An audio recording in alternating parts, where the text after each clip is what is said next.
ঐ জুবিন দাক লগত লৈ যা। জুবিনাক লগত লৈ যা, জুবিনাক লগত লৈ যা। ঠেলি দিওঁ নেকি? ঠেলি দিওঁ নেকি? ঠেলি দিওঁ নেকি? জুবিন দাক গৈ আছে তোৰ লগত। জুবিনাৰ লগত একেলগে যোৱা। জুবিন দাই গৈ আছে লগত। তাতে যাওঁ বলা, তাৰ পৰা ঘূৰি আহিব লাগিব দেই। তাতে যাওঁ ব'লা। যোৱাটো হ'ল। এই জুবিন দাক লাইফ জেকেট এখন দে। জুবিনাক লাইফ জেকেট দিলো। এইবাৰ জুবিনৰ মৃত্যুৰ পূৰ্বৰ আন এক ভিডিঅ' ভাইৰেল হৈছে। শুনক মৃত্যুৰ পূৰ্বৰ এই ভিডিঅ'টোৰ কেইটামান আপত্তিজনক খণ্ড।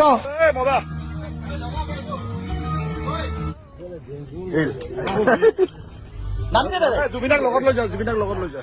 যাই আছে যোৱা।